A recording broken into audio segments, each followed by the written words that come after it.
Tonight, we continue our ongoing reporting initiative called Chasing the Dream, Poverty and Opportunity in America.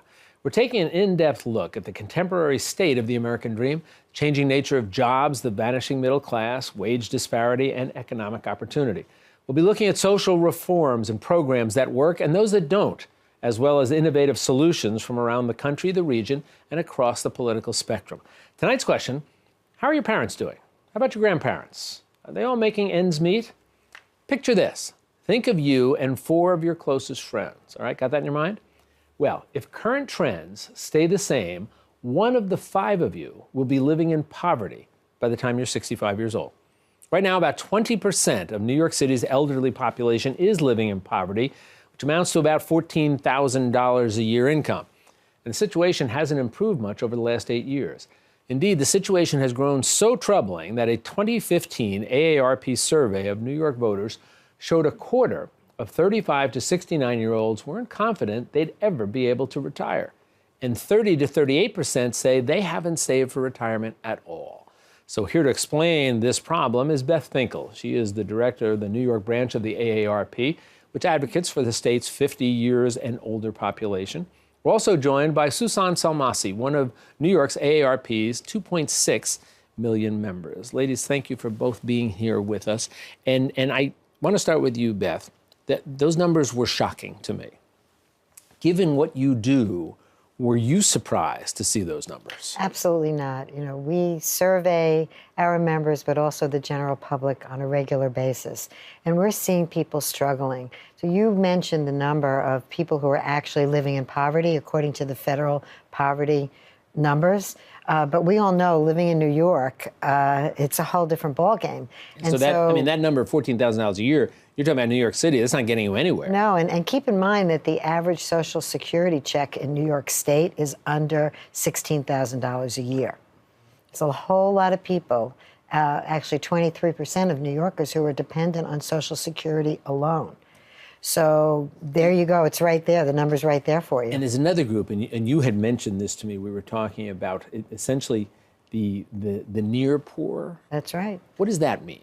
Well, to me, those are the people who are living just above the poverty line. And in New York City, you could be, you know, living a bit of a higher range, slightly higher, and you won't have much discretionary money, if any at all, because we all know how much it costs to live here.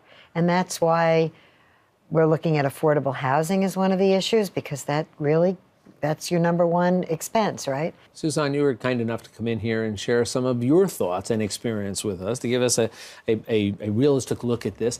How are you doing financially? When I listen to Beth, I feel that I'm a prime example of not being poor, but actually living poor. Because I worked for over 25 years for a city agency, and I was counting on city pension. And in 2010, I retired with city pension, and I was so happy that, you know, the city pension is about 40% of your salary. So that is substantial. But then I realized that after I pay for my housing, you know, there's nothing left for me. So I waited until 62 and I says, oh, Social Security is going to help me. That wasn't much of a help because my money was not getting anything in the bank. And the interest rate dropped tremendously to 3%. And when I went to the bank and wanted to refinance, it would give me $400 in my pocket, spending money that I could actually spend on food and medicine. They told me I'm on fixed income.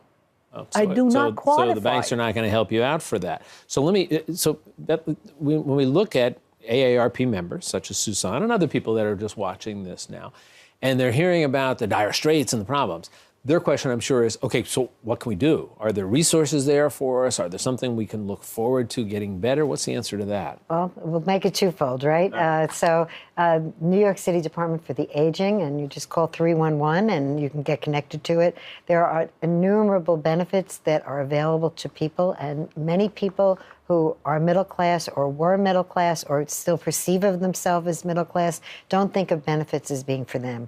And yet, in fact, they are eligible. So there is a senior benefit for housing. You can get your rent frozen if you qualify. It's called SCREE. You can get help paying for your home heating and electricity. That's called HEAP, and you'd be surprised at the levels of income that you can have to qualify for some of these.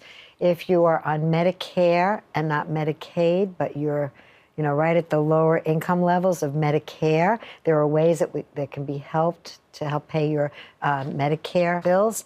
There's innumerable others. There's food stamps. People recoil when you say food stamps. Oh, that's not for me, that's for them. But that's what they're there for. Exactly. You paid money into taxes, you paid all these years. It's a benefit. And if you're living in a multi-generational family, this brings more into the whole income of the whole household. So it needs to be thought of like that too.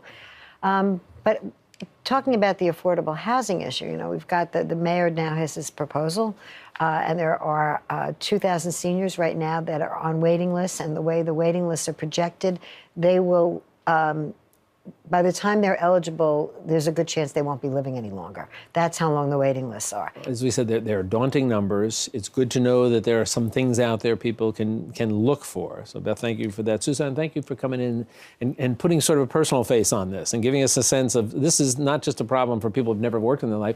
This is a problem for people who have worked hard all their lives. And hopefully we'll get you back in and we'll talk some more as this problem continues. Thank you both for joining us. Thank you. Thank you. And to watch more Chasing the Dream stories on poverty and opportunity in America, visit chasingthedreamproject.org.